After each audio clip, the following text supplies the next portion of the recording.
Perfecto, venga. Empezamos ya. ¿Vale? La primera parte de la clase la vamos a dedicar a terminar el tema de cinética química y creo que el otro día vimos ya un ejercicio, el típico ejercicio de ecuación cinética, y hoy vamos a hacer un par de ejercicios más. Uno de diagramas entálpicos y vamos a hacer también uno de mecanismos de reacción. ¿Vale? Sabemos que hay 3 ejercicios muy famosos en cinética química y de esos 3 ejercicios lo normal y lo habitual es que nos pongan uno. ¿Vale? Nos extrañaría mucho que hubiese un cambio muy grande sobre esto y además este ejercicio sabéis que es justamente el ejercicio 3 del examen, ¿no? Entonces vamos a dedicar la primera, aproximadamente los primeros 40-45 minutos, la primera parte de la clase, la vamos a dedicar a terminar el tema de cinética química. La segunda parte de la clase, ¿vale? La vamos a dedicar ya a la primera parte de ácido base, a la más sencillita, ¿vale? Por lo menos el inicio de los 2 ejercicios de ácido base que tenemos, siempre hay uno más sencillo, ¿vale? Y luego hay uno más complejo. Hoy vamos a dedicar la segunda parte. Quien ácido base no le interese, pues ya la segunda parte ¿vale? Pues que se vaya o que se desconecte, ¿vale? O lo que queráis, ¿vale? Venga, pues nada, como lo ideal es que hagamos la EBAU de los últimos años, creo que el otro día, me parece que hicimos junio, julio de 2022, para irme a un ejercicio de diagramas entálpicos, me tengo que ir a junio del 2021. Entonces, el primer ejercicio que vamos a hacer, ¿vale? Y ya con este ejercicio vamos a intentar explicar, ¿vale? Lo que lo que significa esto de los diagramas entálpicos. Nos vamos a ir a junio del año 2021. El ejercicio siempre, el ejercicio de cinética, es el ejercicio 3. Realmente, si la mujer sigue haciéndolo exactamente igual, pues se lo vamos a agradecer, porque vamos a tener claro lo que es cada ejercicio. Ejercicio 1 ya sabemos que es de estructura atómica, ejercicio 2 ya sabemos que es de enlace químico, ejercicio 3 todos sabemos que es de cinética, ejercicio 4 ya sabemos que es equilibrio, subida, 5 y 6 son ácido-base. O sea, es de agradecer que la mujer no cambie mucho la estructura, porque ya uno sabe perfectamente cada ejercicio de lo que es, y como nos vamos a estudiar determinados bloques, pues nos va a venir de maravilla, ¿no? Sabéis que 7 y 8 son redoxis y piles, y por último 9 y 10 son de orgánica. O sea que ojalá este año siga haciendo igual que lo está haciendo todos los años. Esperemos que no os toque a vosotros el cambio, ¿vale? Pero bueno, vale. En el ejercicio, ¿vale? Nos dice, el ejercicio dice así: el siguiente diagrama entálpico corresponde a una reacción en la que un reactivo, ¿vale? 2A da B más C. Es decir, la reacción química que nosotros tenemos es un reactivo 2A da B más C. Además, al lado nos dibuja un diagrama entálpico. Es decir, un diagrama entálpico, pues sabéis que es un diagrama que tiene aproximadamente esta forma, ¿vale? Donde aquí siempre colocamos la energía y aquí se coloca lo que se conoce como el avance de la reacción química. Siempre.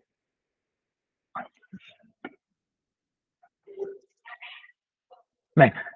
Y además el dibujo que nos hace es el siguiente. Nos pone que de aquí partimos con los reactivos, subimos hacia arriba, bajamos y aquí acabamos con los productos.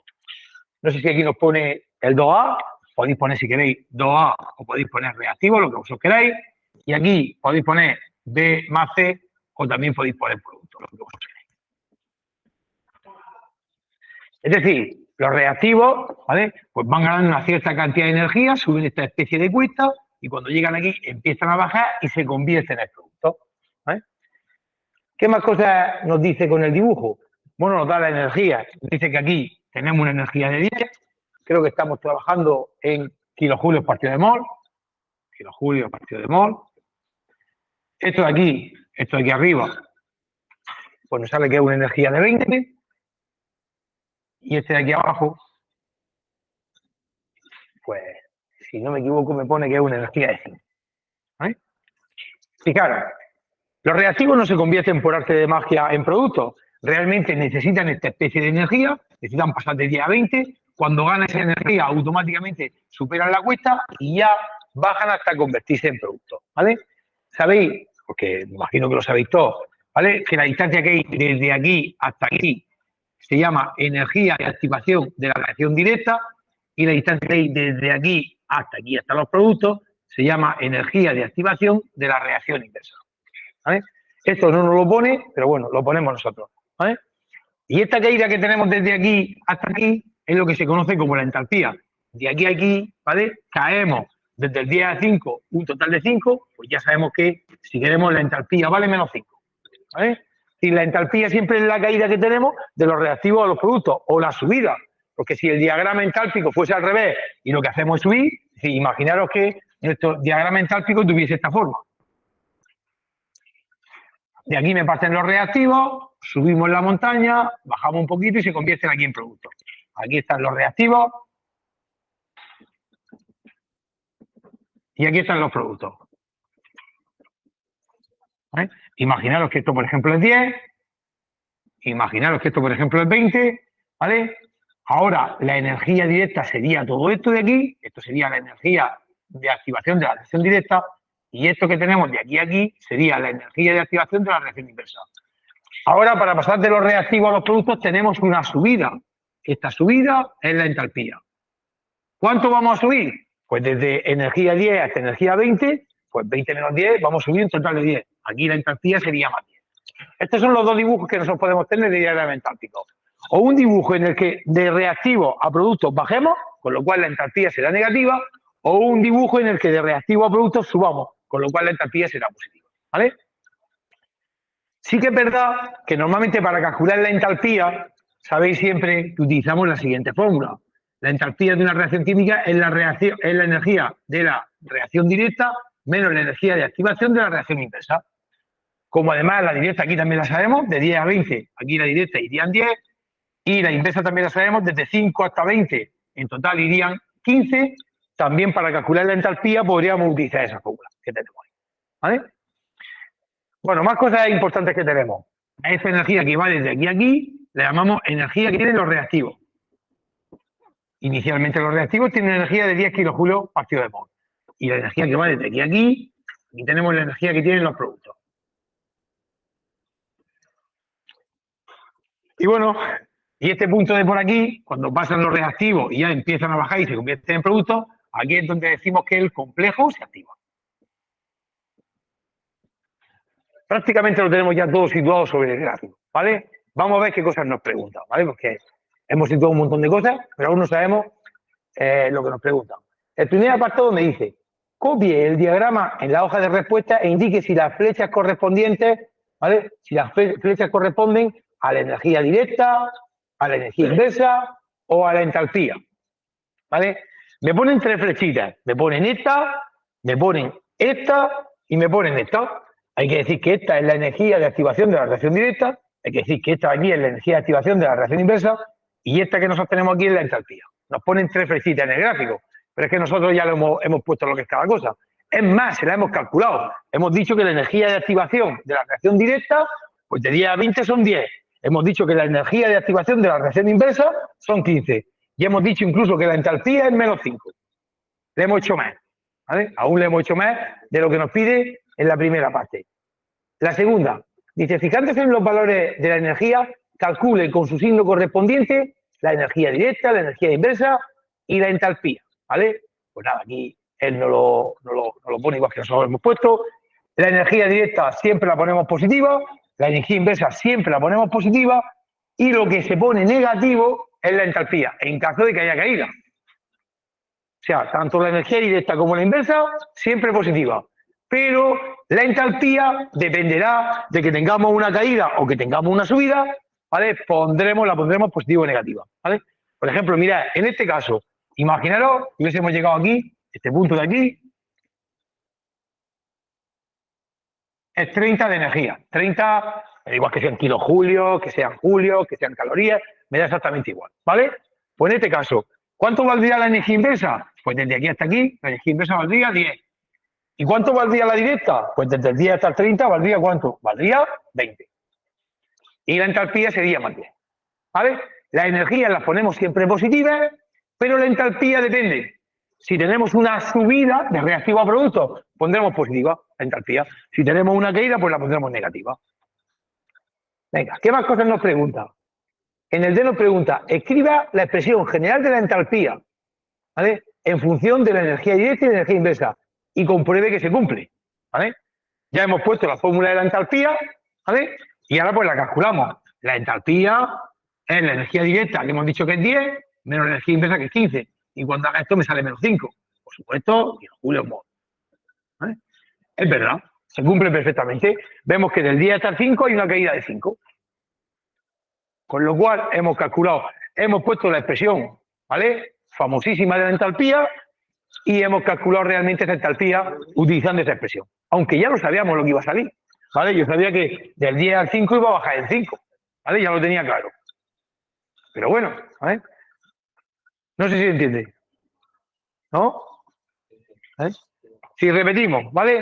Yo la entalpía la puedo calcular de dos formas diferentes, ¿vale? Fíjate, Aley, de los reactivos a los productos estamos pasando de 10 a 5. Estamos cayendo, ¿cuánto? 5. Con lo cual yo sé que la entalpía es menos 5. Pero también lo puedo calcular de otra forma diferente. La entalpía es la energía de la reacción directa menos la energía de la reacción inversa. ¿Cuánto es la energía de la reacción directa? Pues del 10 al 20 van 10. Y de la inversa, pues desde 5 hasta el 20 van 15. Si hago 10 menos 15, también me sale menos 5. ¿Vale? Son las dos maneras como yo la puedo calcular.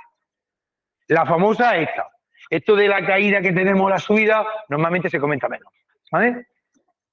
Y creo que hay alguna preguntita más. ¿Vale? Dice, explique si la reacción directa es exotérmica o endotérmica.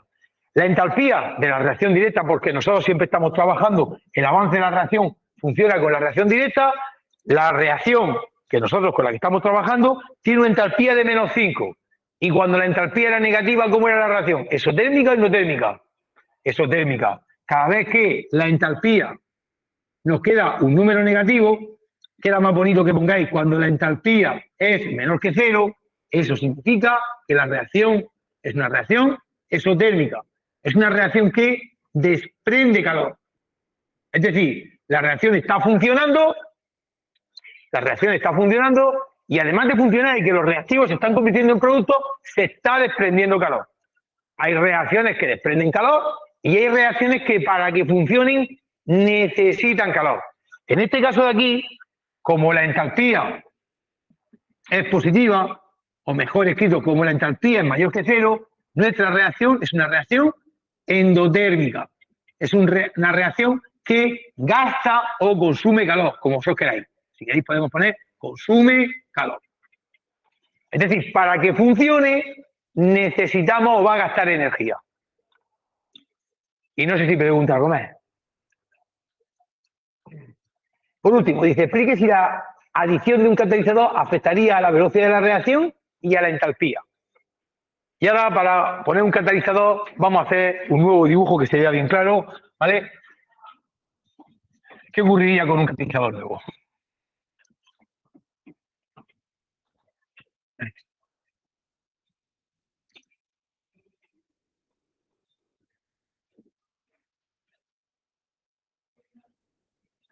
Venga. ¿Sigo? Y pregunto. Mirad, tenemos dos tipos de catalizadores. Los catalizadores que normalmente me bajan la energía de activación tanto directa como inversa y hacen que las reacciones, por norma general, sean más rápidas, ¿vale? Y luego tenemos los catalizadores negativos que justamente hacen lo contrario. Queremos que una reacción determinada sea más lenta. Normalmente los más famosos son los positivos, aquellos que hacen que las reacciones vayan de forma mucho más rápida. Si nosotros metiésemos un catalizador positivo, aproximadamente lo que haría con esta gráfica sería así. Me bajaría realmente la curva, haciendo que tanto la energía directa como la inversa sea más pequeña. Fijaros, esta era la energía directa que teníamos. Pero ahora, la nueva energía directa que tenemos es más pequeñita, es esta. Esta era la energía de activación de la reacción inversa. Fijaros qué grande que era. Ahora la inversa sigue siendo grande, pero es un poquito más pequeña. Parte de aquí. De aquí hasta aquí. Esto sería la energía de activación de la reacción inversa. Entonces, ese catalizador que nosotros acabamos de poner, que es un catalizador positivo, ¿qué es lo que acaba de hacer ese catalizador positivo? Lo que ha hecho es bajarme la energía. Fijaros que con la entalpía realmente no ha hecho nada. La entalpía sigue siendo exactamente la misma. Con lo cual, un catalizador positivo, ¿qué es lo que hace? Lo que hace es disminuye la energía de activación de la reacción directa, disminuye la energía de activación de la reacción inversa, con lo cual, al ser las energías directas e inversas más pequeñitas, la reacción es más rápida, aumenta su velocidad. Es decir, eso hace que al bajar la energía de activación, aumenta la velocidad de esa reacción química.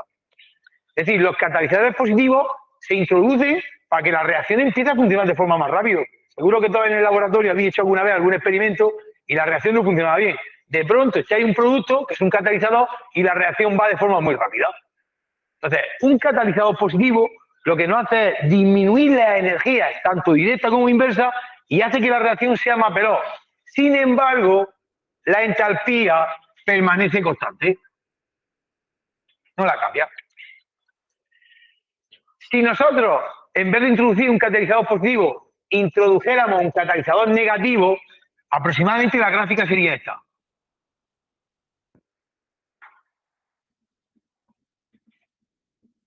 Así. ¿Qué es lo que ocurriría si metiésemos un catalizador negativo? Pues fijaros, ahora las energías aumentan un montón. Esta sería la nueva energía directa. Y fijaros cómo de grande es la nueva energía de activación inversa.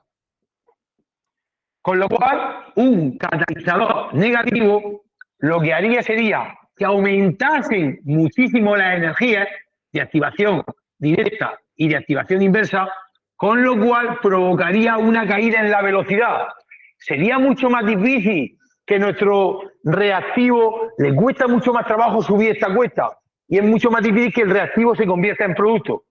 La reacción va a ser menos veloz, pero, por supuesto, la entalpía seguiría permaneciendo constante. En resumen, los catalizadores no tocan la entalpía.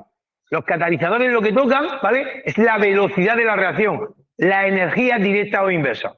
¿Un catalizador para qué sirve? Un catalizador sirve para hacer que la reacción sea o más rápida o más lenta, pero su entalpía, la cantidad de calor que se desprende o que se necesita para que se dé esa reacción química, sigue siendo siempre la misma, ¿vale?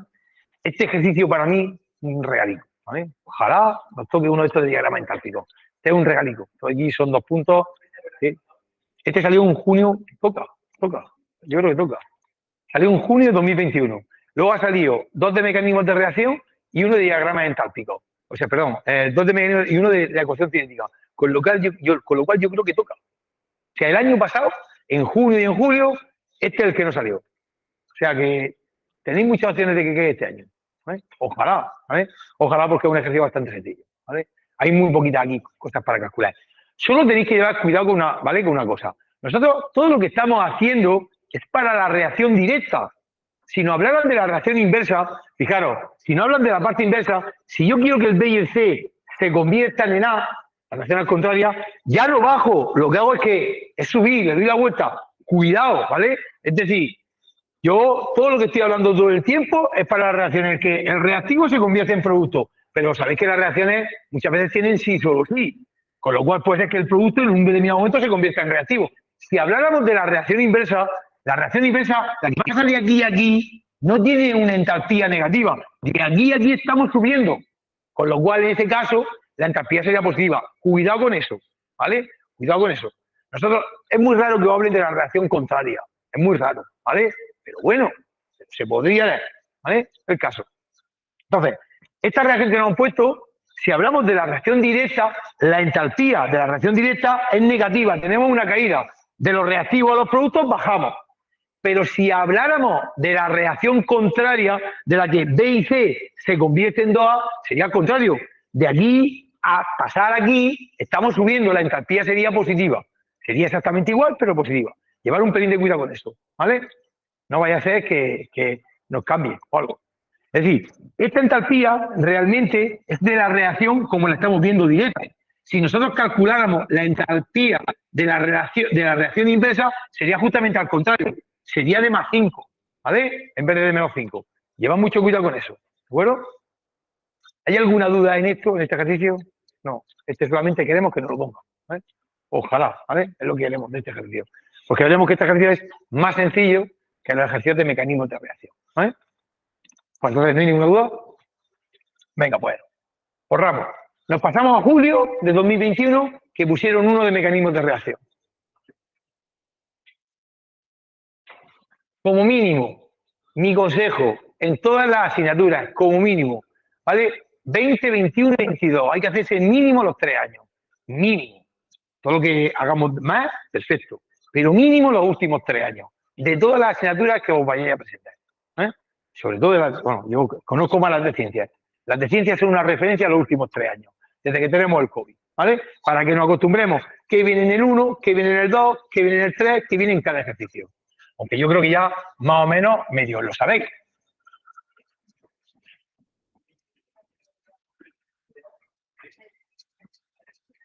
Si este año tenemos la mala suerte, que nos lo cambian, pues ¿qué vamos a hacer con mala suerte? Pero si no nos lo cambian, ya todos tenemos claro lo que viene en cada ejercicio.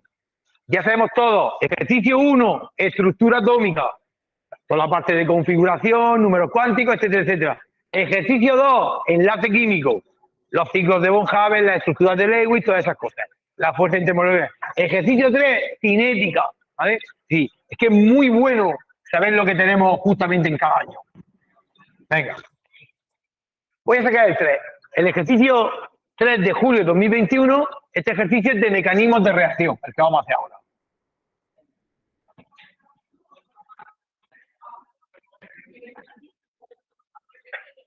Quizás sea el más feo para mí de los 3 de cinética. A mí es el que menos me gusta. Pero bueno. Venga, pues me paso a ese ejercicio. Voy a buscarlo ahora mismo en un momento. A ver, lo tengo aquí. ¿Vale? Venga, esto es julio de 2021. El ejercicio 3 nos dice: la descomposición de O3 a O2 transcurre a través del siguiente mecanismo en 2 etapas elementales. ¿Vale? Es decir, nos dice, por una parte, O3, primera etapa elemental, O3, que da O2 más O, esa es la primera etapa, y la segunda etapa es O más O3, O más O3, que nos da 2O2. Esta etapa, la de arriba, es lo que se conoce como la etapa lenta, la de abajo se conoce como la etapa rápida. ¿Vale? Lo más importante siempre en una reacción química que viene dada mediante un mecanismo es siempre la reacción lenta, porque realmente la reacción lenta, da igual que la otra sea muy rápida, para la rápida. Al final, para que la reacción global se dé, se tienen que dar las dos reacciones. A mí me da igual lo rápida, lo veloz que vaya, al final se tiene que esperar a que se dé también la lenta. Con lo cual, la más importante de las dos reacciones que nosotros tenemos siempre es la lenta. De hecho, es la que nos va a hablar siempre de la reacción global. Estas dos etapas del mecanismo son etapas elementales. Las etapas que son elementales tienen una ventaja, y es que, ¿vale?, siempre los órdenes de los reactivos coinciden con su molecularidad. ¿Qué significa? Fijaros, si yo me cojo esta primera reacción química, de esta primera reacción química es muy fácil sacar la velocidad, porque la velocidad sabéis siempre, ¿vale?, que es una constante por lo que tengo del primer reactivo, que sería O3, elevado a su orden. Y siempre en las reacciones elementales que forman un mecanismo, el orden, lo que va aquí arriba, es lo mismo que el coeficiente, es lo mismo que la molecularidad. Con lo cual, de esa reacción, aún no sé ni lo que me pregunta, pero yo sé que su velocidad va a ser esa. Nos fijamos en la segunda reacción química. ¿Y su velocidad cuál sería? Pues la velocidad sería la constante por el primer reactivo, que es el oxígeno, elevado a su orden, que es 1, ya que aquí tiene 1, y multiplicado por el segundo reactivo, que sería el O3, elevado a su orden, que su orden también es 1. Es decir, las reacciones elementales que forman un mecanismo son reacciones mucho más sencillas de calcular la velocidad, porque los órdenes coinciden siempre con los coeficientes, con la molecularidad. Eso no pasa en general en una reacción química. En una reacción química, cuando nosotros tenemos que A más 2B da C, yo qué sé, más 3D, sabéis que la velocidad siempre es la constante por la cantidad de A elevado a su orden y por la cantidad de B elevado a su orden. Y los órdenes no tienen por qué coincidir con los coeficientes, en general. Pero en un mecanismo de reacción, las dos reacciones o las tres reacciones que nos pongan elementales que forman el mecanismo, ¿vale?, sí que al ser elementales, los órdenes coinciden siempre con los coeficientes. Y es una ventaja, ¿vale? Aún no sé lo que me pide, ¿vale? Ahora veremos lo que me pide. Pero bueno, antes de empezar a ver lo que me pide, pues vamos a hacer lo más fundamental de estos ejercicios. Si nosotros tenemos las dos reacciones del mecanismo y queremos calcular la reacción global que hacemos, suma esas dos reacciones. si nosotros sumamos estas dos reacciones químicas, nos va a salir lo que conocemos como la reacción global. Lo sumamos, ¿vale? Y sabéis siempre que al hacer la suma, pues si hay cosas en la izquierda y en la derecha que se repiten, lo podemos quitar. Claro, un oxígeno, con un oxígeno lo quitamos, O3 y O3 me van a quedar 2 de O3 y 1 de O2 y 2 de O2 me van a quedar 3 de O2. Esa sería mi reacción global, en la cual el O3, el ozono, se está descomponiendo y se está formando oxígeno molecular. Bueno, vamos a fijarnos enseguida en lo que nos preguntan. Fijaros que esta reacción global, esta reacción que nosotros tenemos global, como ya es una reacción global y no forma parte del mecanismo, ya no es una reacción elemental. Ya su orden no tienen por qué coincidir con suficientes. De hecho, no van a coincidir. Si hiciéramos la fórmula de la velocidad para esta, la velocidad sería la constante por la cantidad de O3 que tiene elevado a su orden. Y ya su orden no tiene por qué coincidir con el coeficiente, porque la reacción global no es una reacción elemental. De hecho, ahora veremos que la reacción global viene condicionada por la lenta y el orden que tendrá será el mismo que el de la lenta, ahora lo veremos, ¿vale? Pero esta reacción, y yo quiero que entendáis que esta reacción global, ¿vale? Su orden ya no tiene por qué coincidir con el coeficiente, porque la reacción global ya no es una reacción elemental, o no tiene por qué serlo. Pero bueno, vamos a ver las cosas que me preguntan. Primer apartado, apartado A. Escriba la ecuación global de la reacción. Ya la hemos escrito. Esto lo repite en el apartado A. Segundo apartado. Según el mecanismo propuesto, dice, ¿cuál sería la ecuación de la velocidad de la reacción? Global, me lo tenía que haber dicho, el orden de reacción global y la unidad de la constante de la velocidad. ¿Vale? Bueno, pues esta es la fórmula de la velocidad. Y sabemos que su orden, como esta reacción, la global, no me puede superar nunca la lenta, tiene que tener el mismo orden que tiene la lenta. Como aquí en la lenta el O3 está elevado a 1, obligatoriamente en la global el O3 también tiene que estar elevado a 1. No puede estar elevado a 2. O sea, global no tiene que coincidir con la lenta. Con lo cual, ¿cuál sería el orden de esta reacción? El orden de esta reacción sería 1.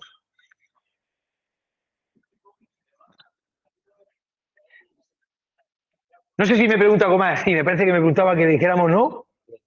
¿Vale? Nos preguntaba también que digamos la constante, las unidades en las que se mide la constante. Recordad siempre que para sacar las unidades en las que se mide la constante, la velocidad se mide siempre en molar partido de segundo. O molar por segundo a la menos 1. Y las concentraciones se miden siempre en molar. El orden de las elementales, por ejemplo, el orden de esta sería 1 y el orden de esta sería 1 más 1 a 2. Aquí he puesto un 1. ¿En dónde he puesto un 1? Fijaros, este 1 no me coincide aquí con el 2 que nosotros tenemos, porque en una reacción global los órdenes no tienen por qué coincidir con los coeficientes. De hecho, no coincide. Aquí, en las elementales siempre. En las elementales siempre. Fíjate lo que he hecho. Aunque no me han pedido la fórmula de velocidad de las elementales, yo la he calculado, ¿vale? Para tenerla. Yo sé que en las elementales es sencillísimo, porque te coges el primer reactivo y lo elevas a su coeficiente. Fíjate lo sencillo que es una elemental. No sé si me entendéis. Si esto fuese una elemental, si esto que tenéis aquí fuese una elemental, la velocidad sería la constante, la concentración de A elevado a 1 y la concentración de B elevado a 2, si fuese una elemental. ¿Vale? Porque en las elementales, que son normalmente reacciones que forman mecanismos de reacción, es muy sencilla la ecuación cinética. Muy fácil porque coeficientes y órdenes coinciden. Ahora, en una reacción global no. Bueno, pues para calcular qué es lo que estábamos, para calcular en qué se mide la constante, recordad siempre que la velocidad se mide en molar partido de segundo y la concentración se mide en molar. Aquella gente que no quiere utilizar molar también puede poner moles partido de litro, ¿vale? Yo utilizaría de buena primera molar y al final si queréis cambiáis a moles partido de litro. Pero yo inicialmente me parece más sencillo trabajar con molar que con moles partido de litro. Pero cada uno haced lo que queráis, ¿vale? Al final sabemos que la molaridad son los moles partido de los litros, ¿vale? Eso, ¿vale? Sabemos que es así. Entonces, venga, vamos a intentar ver que se mide realmente la constante. La velocidad se mide en molar partido de segundo. La constante no la sé. Y la concentración de O3 se mide en molar. Como está elevado a 1, pues elevado a 1. Y de aquí pues despejamos la constante. Esto si queréis lo pasamos para acá dividido. Lo que es que la constante se mide en molar, partido de segundo y molar elevado a 1. Ahora si queréis, pues molar con molar se me va y me queda que la constante es 1 partido de segundo o la constante es segundo a la menos 1. Si no hubiese quedado algún molar, pues nada, pues nos queda algún molar. Yo mi consejo es que al final, imaginaros que cuando terminéis al final os sale que la constante se mide en molar a la menos 2 y segundo a la menos 1. Pues si queréis al final cambiar en molar, ponéis que molar son moles partido de litro, elevado a menos 2 y segundo a la menos 1. ¿Vale? Y lo dejáis así. Se lo dais de las dos formas. Se lo dais en molaridad y en moles partido de litro. Se lo dejáis de las dos maneras. Digo, imaginaros que la constante sale eso, porque no nos ha salido eso. ¿Vale? La constante aquí no ha salido así. Venga. A ver qué más cosas preguntan. Nos dice, explique si alguna de las especies involucradas en ese mecanismo de reacción, ¿vale? Es un intermedio.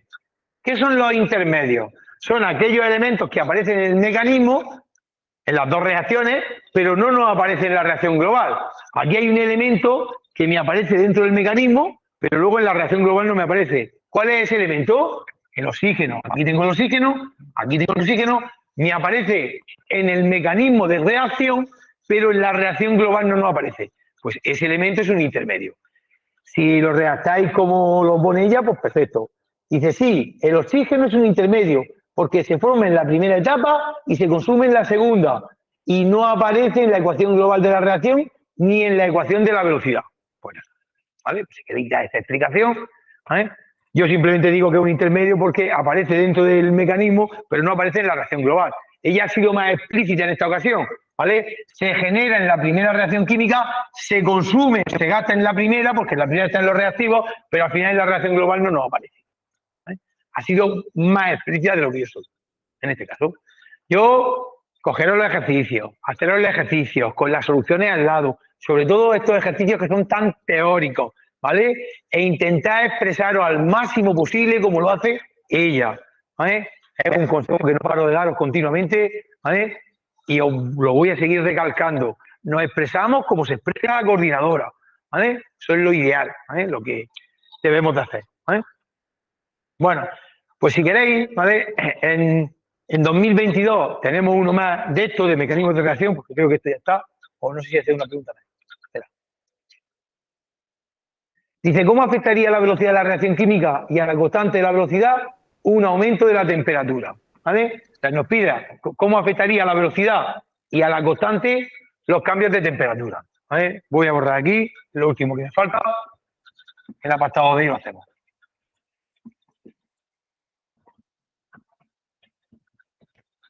Bien.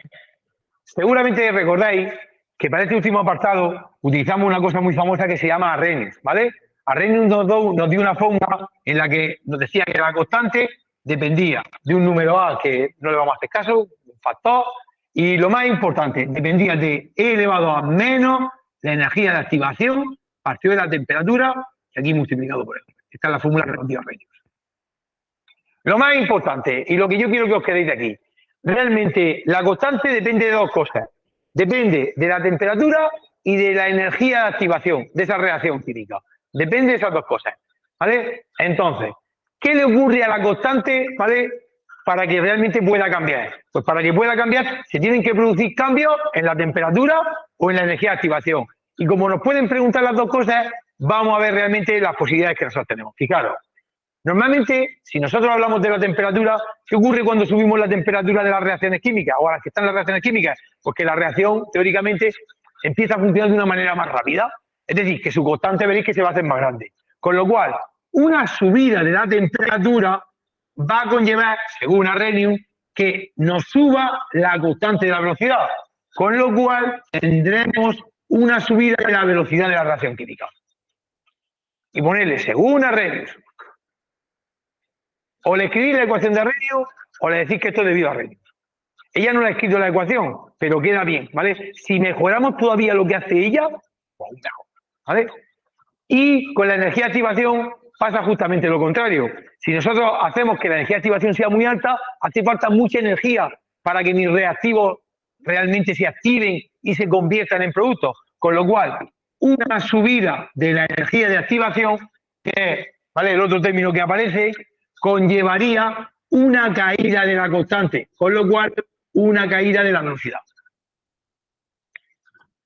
No nos pregunta por la energía de activación, solo nos está preguntando en el apartado de por esto, ¿qué ocurriría, ¿vale? No sé si nos dice ante una subida o una bajada de la temperatura. Dice, ¿cómo afectaría la velocidad de la reacción química de la constante un aumento de la temperatura? Pues un aumento de la temperatura conllevaría, según la ecuación de Arrhenius, un aumento de la constante de la velocidad, con lo cual tendríamos un aumento en la velocidad. Fijaros, la velocidad cambia debido a dos cosas.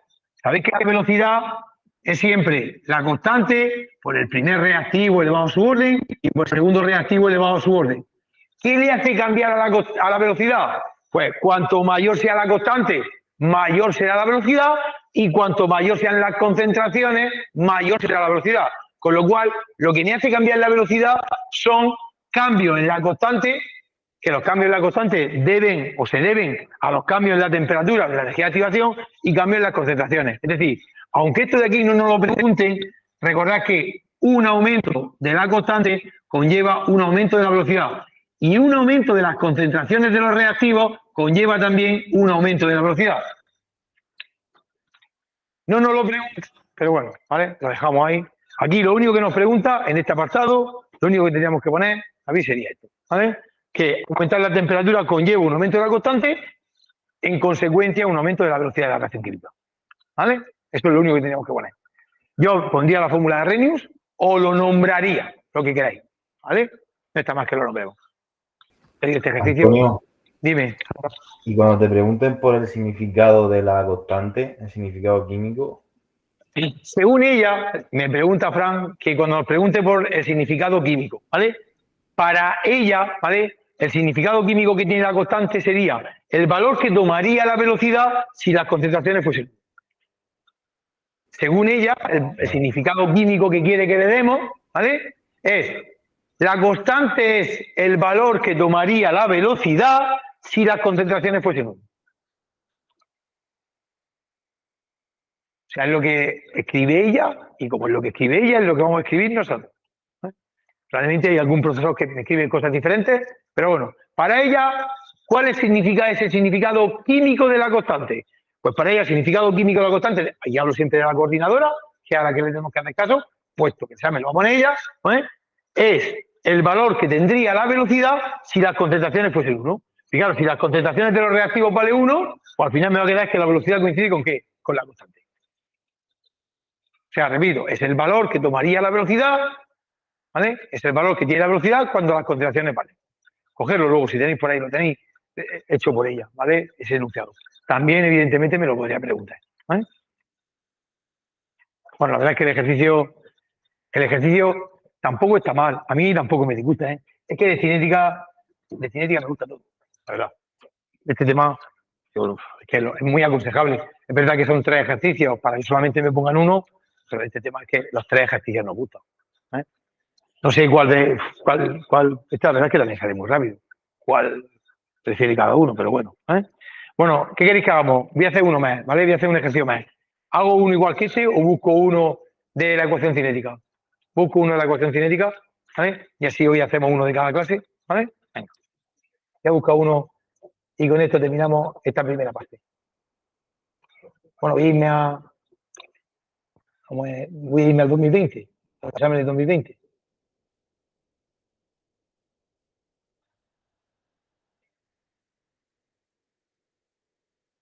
Si alguien lo encuentra antes que yo, me lo diga.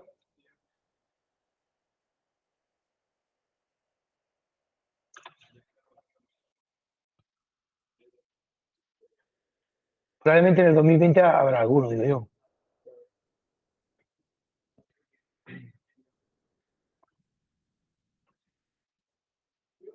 Le digo, quiero uno de la ecuación cinética.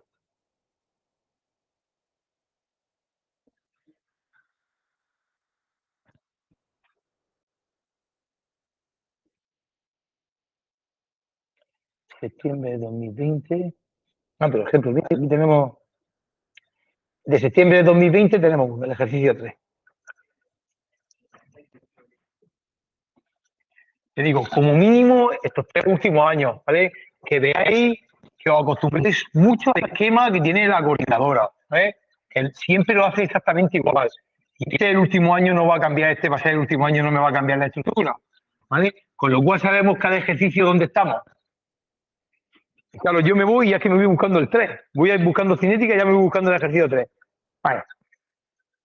Hemos dicho que es septiembre extraordinario del año 2020, justamente el año del COVID. El examen de junio creo que pasó a julio, si no mal no recuerdo, y el examen de junio, de julio estaba entonces en septiembre. Nos dice así, dice, se sabe que la reacción A más B que da C es de segundo orden respecto a A y de primer orden con respecto a B.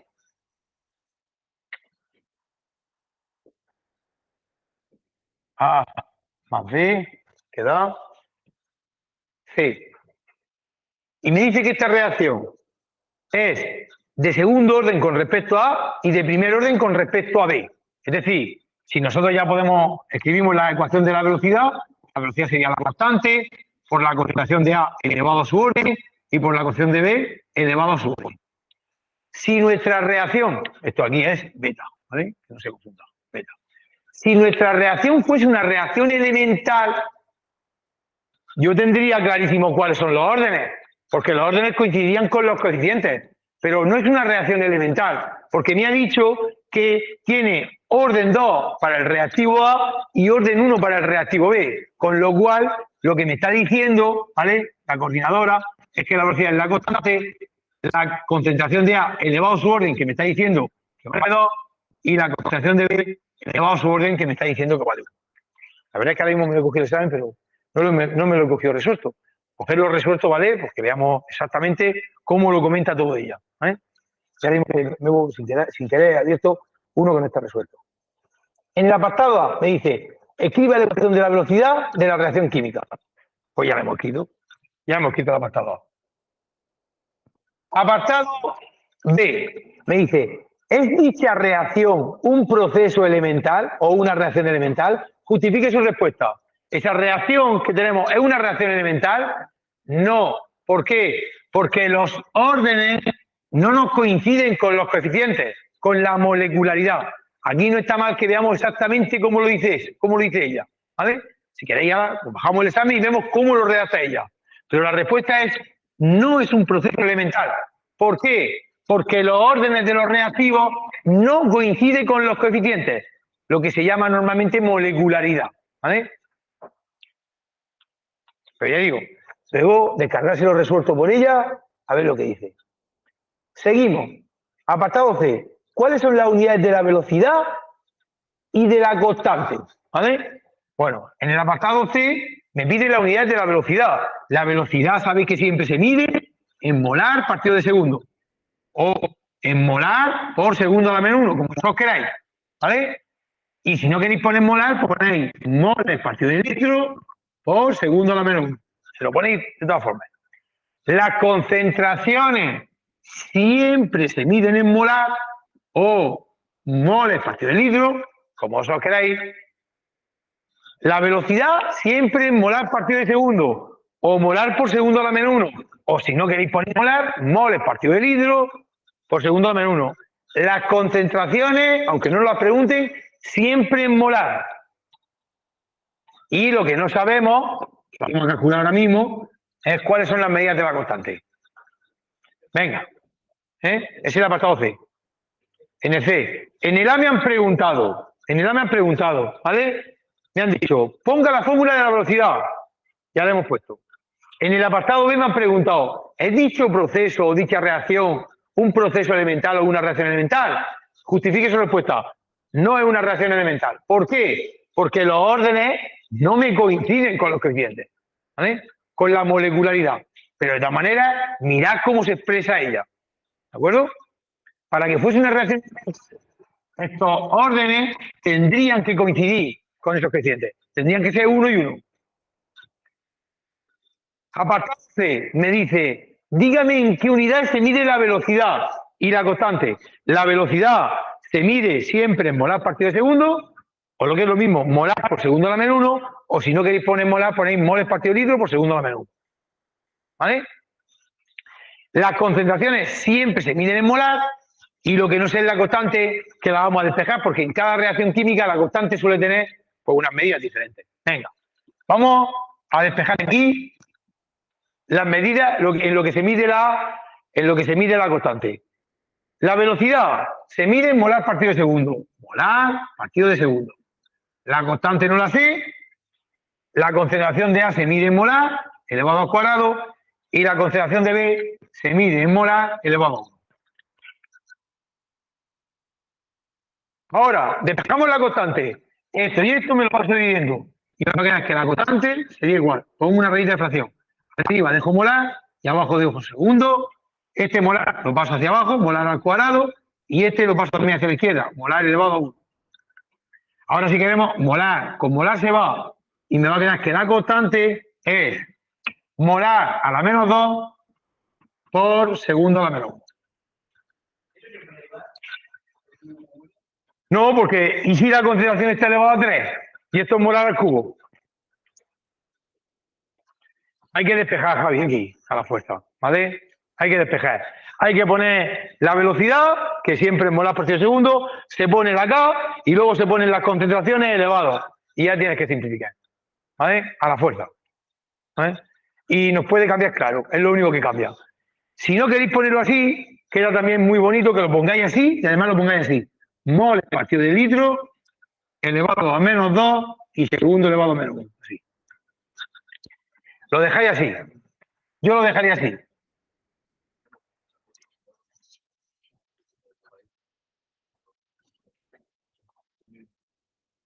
Venga. Y creo que pregunta algún apartado más. Hemos hecho el C. Dice, ¿cómo varían la velocidad y la constante si se duplica la concentración de A? Venga, vámonos al C.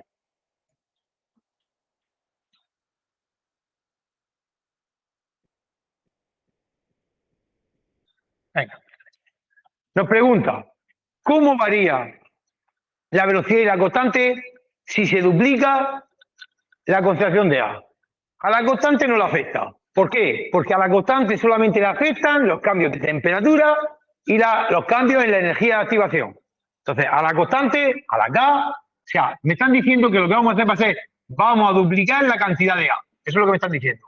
Entonces, duplicar la cantidad de a la constante no le afecta. ¿Por qué? Porque según Arrhenius, a la constante solamente le afectan los cambios en la temperatura y en la energía de activación. Sin embargo, duplicar la cantidad de la concentración de A sí que le afecta a la velocidad. ¿Cómo le afectaría? Como la concentración de A la multiplicamos por 2 y la concentración de A está al cuadrado, 2 al cuadrado sería 4, con lo cual la velocidad se vería multiplicada por ¿cuánto? Por 4. Es decir, la velocidad se vería multiplicada por 2 al cuadrado. Con lo cual, duplicar la concentración de A la constante no le afecta, pero sí le afecta a la velocidad. Si nosotros el A lo multiplicamos por 2, aquí tendremos 2 al cuadrado 4 y la velocidad quedaría multiplicada por 4. Si queréis ser muy técnico y muy riguroso, quedaría muy bonito que hicierais esto.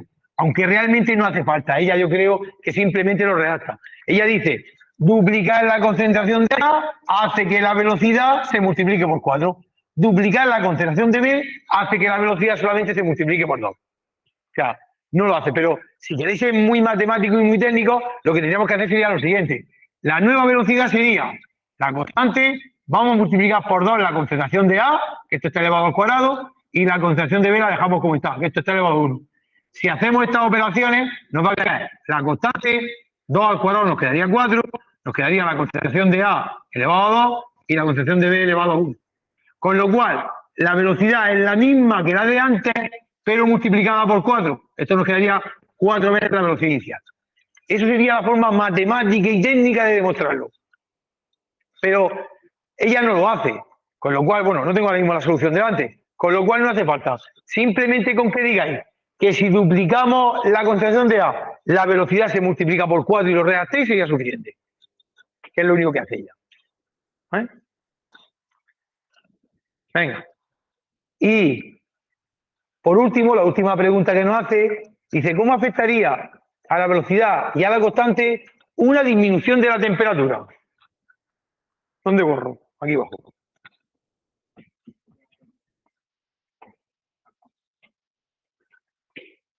Venga. En el apartado B nos dice, ¿qué ocurriría si de pronto nosotros disminuimos la temperatura? ¿Vale? Pues según Arrhenius, las disminuciones de la temperatura conllevan caída en la constante de la velocidad. Cada vez que, os veis lo que hemos dicho antes, según Arrhenius, aumentar la temperatura hace que la constante sea más grande. Pero disminuir la temperatura lo que hace siempre es que disminuya la constante. Y si disminuye la constante, ¿vale? En consecuencia siempre disminuye la velocidad. Y yo aquí de nuevo pondría según Arrhenius o pondría antes la ecuación de Arrhenius, que la constante es igual a por E igual a menos la energía de activación vacío de RT. ¿Vale? Yo, cada vez que me pregunten por posibles cambios en la constante debido a la temperatura, yo pondría la ecuación de Arrhenius. O lo nombraría. Por lo menos lo nombraría. ¿De acuerdo? Y aquí, esto que no lo quiere hacer, por supuesto que no lo haga, ¿vale? Simplemente que lo redacte y ya está, ¿vale?